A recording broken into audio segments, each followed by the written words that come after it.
Okay, so for the graphical representation, we just need to plot a graph between two quantities. One is the load or the force, or second one is for the extension, right? So there are two quantities, so we need to plot a graph between two quantities, and you know that when two quantities are directly proportional, so what will be the representation of the graph? Will be a straight line, variable line, because we this peak time graph. So let's suppose if you want to plot a graph in two quantities, one is on x-axis and the second one is on y-axis. So let's suppose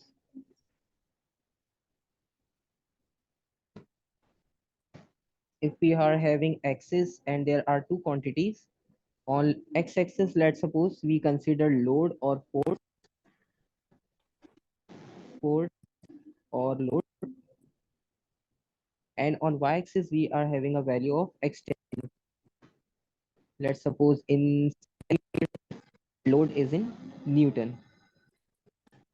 And let's suppose if we try to plot a graph between two quantities, those quantities are directly proportional to each other.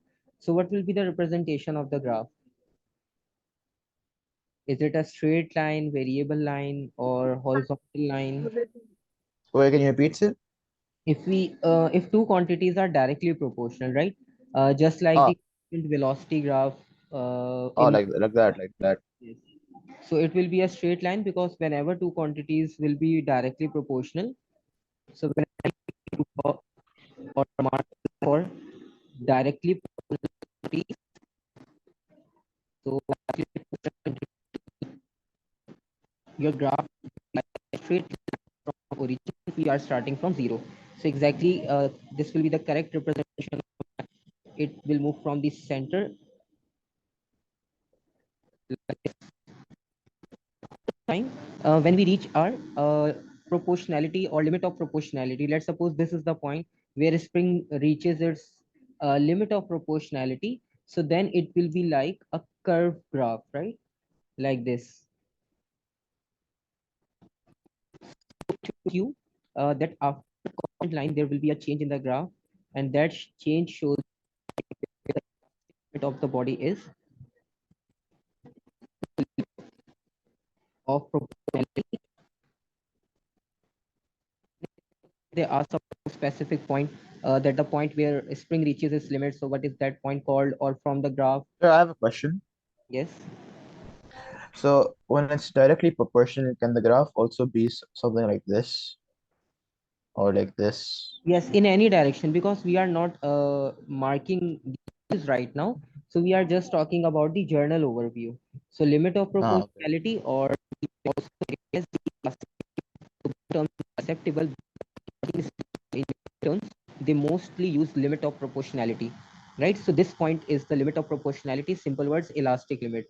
And after that, it will show a variable behavior, and this variable behavior of the that it may be the breaking point of the spring, right?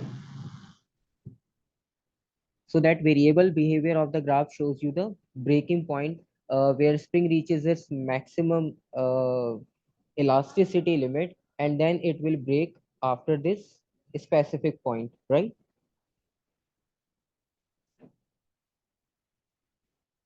Any confusion? No, sir. No, sir. Okay. Okay, if we try to solve one question related to it, because we only study about the journal properties, right? We didn't solve any specific values or any specific graph with values. So let's suppose this is the worksheet that we already solving.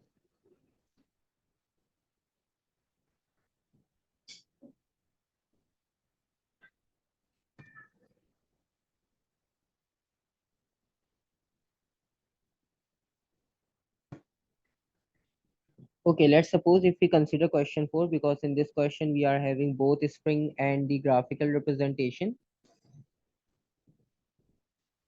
So in question number 4, a question is: a student hangs various masses from the end of a spring and determines the extensions produced. Figure 4.1 shows the spring hanging vertically on it. and with an unknown mass x at one end, right? So this is the original length, right? Let's write it as LO, the original length, and then the final length of the spring will be LF. LF or just simply L, right? So there is a difference between initial and final length. So the mass of the body is unknown, so M is actually unknown over here. And part A, the student plots a graph of the extension of the spring against the mass hanging on the spring, shows the student's graph. And mass is plotted on x-axis, extension is on y-axis. And you all know that why we use mass on x-axis, because W equals to mg, value of g with the mass. So it will always multiply with each and every value in the column, right? So that's Where why can you re-explain, sir? Your voice lagged out. actually when we are using the value of the mass on x-axis, right? So why we are using the value or the quantity of mass on x-axis? Because actually we discussed that force must be on x-axis.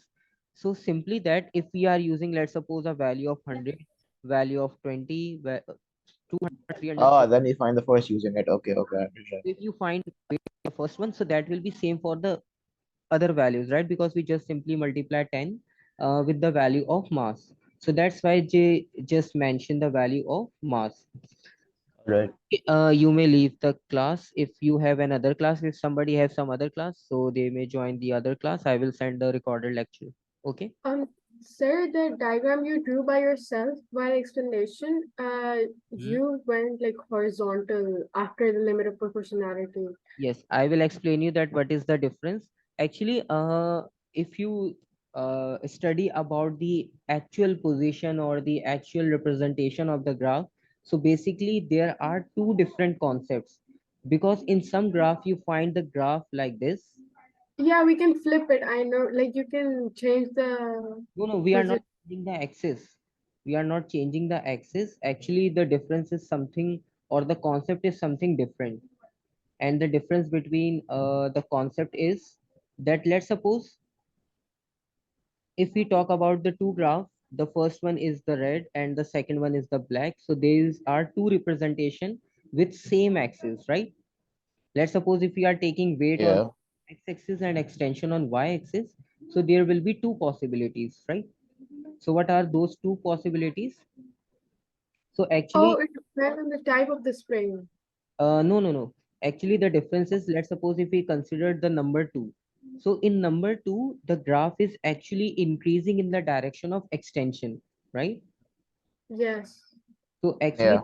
shows you what? That shows you that this graph is leading towards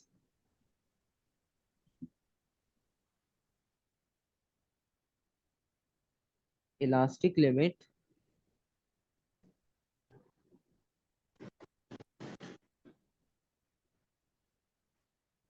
and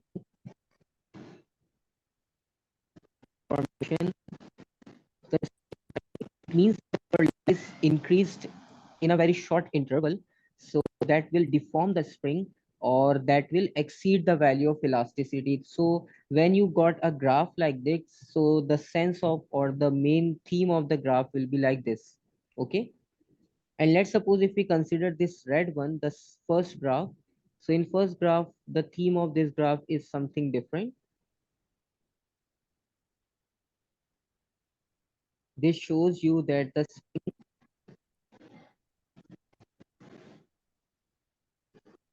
have elastic limit.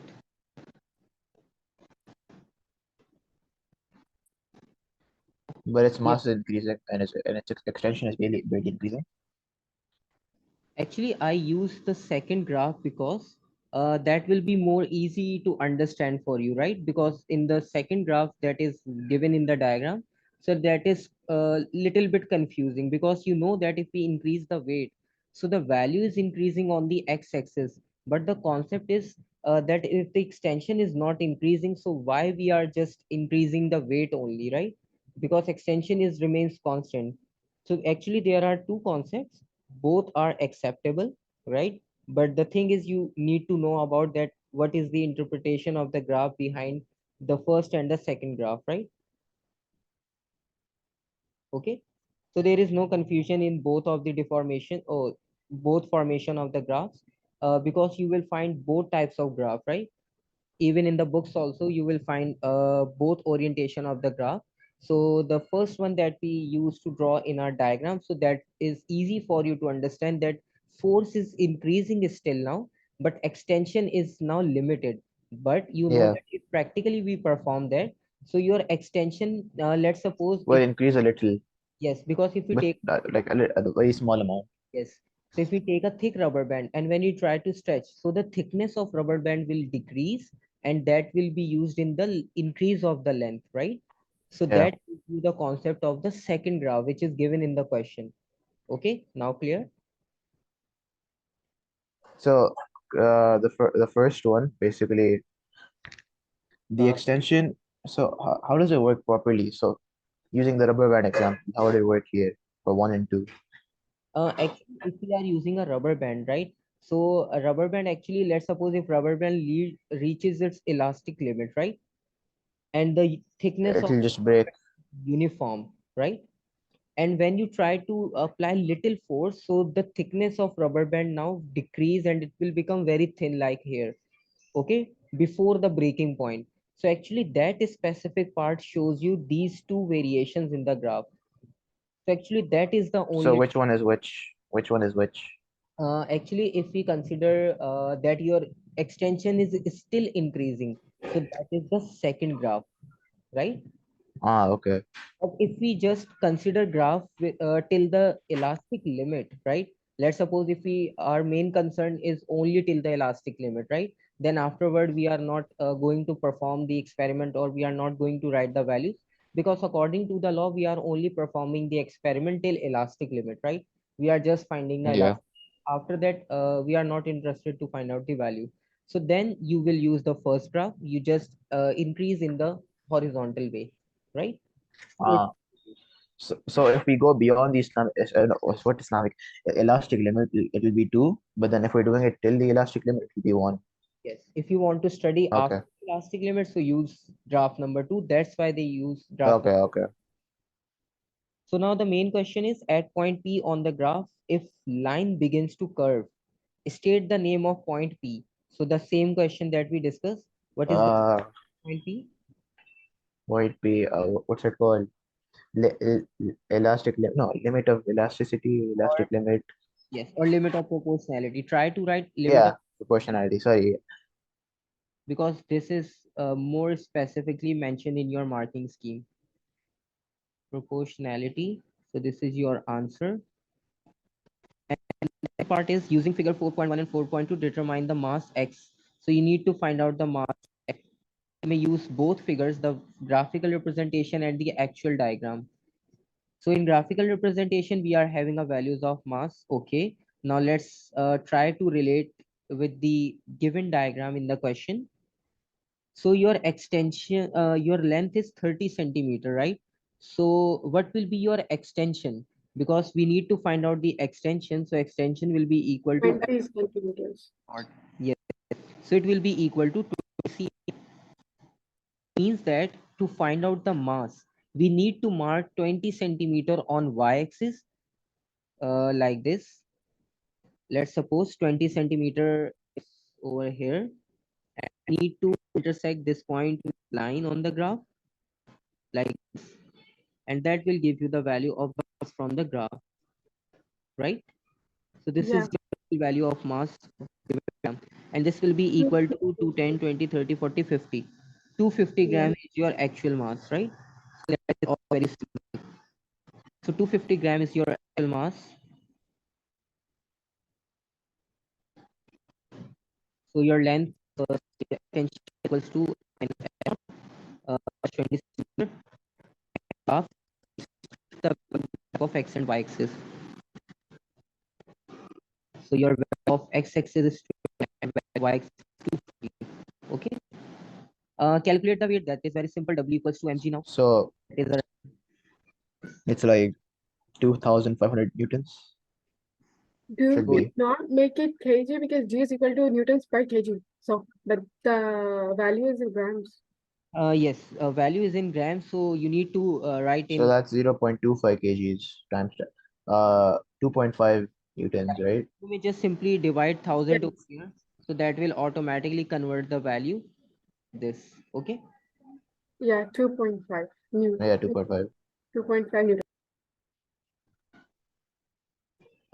One more thing, an identical spring is used with the original spring, okay, as shown in figure 4.3. Together they support the mass. Now both are identical. Identical means same material, same dimensions, same strength. And now it So is. this one is like it's like proportional. Mm, actually, now they will ask that what will be the effect, because now two springs of same material, right? And same mass is hanging with both springs. So state and explain how the extension in figure 4.3 compares with the extension in figure 4.1. So you need Can to, you show figure 4.1 again? actually 4.1 is this one. But there's two. How do I even explain it? These two extensions are like equal to each other, but Just, then here yes. only one spring is extending Okay. while the other remains at rest or something. Actually, just wait for 2 or 3 minutes. We are ending this question. Then I will tell you. Then we will start our class, right? For AS. Okay. Oh, okay. And you may continue. The IGCSE student, you may continue. We have 2 minutes more, and then I have my AS class. So I am just okay. So the answer of this question is because now we have two springs, right? So now your strength is doubled. So your extension will be. You may use the formula. Lesser. Yes. F equals to, So, so the yes, extension will only be 10 centimeters this time because there's two springs and they're dividing the mass, right? yes. So your extension will be half of the original, right? So you just Yeah. mention the answer, right? And that is of 2 mark. So complete this question and let me know the answers. Then I will, or you may just find the marking scheme also from this year, or otherwise I will tell you the answer. Okay.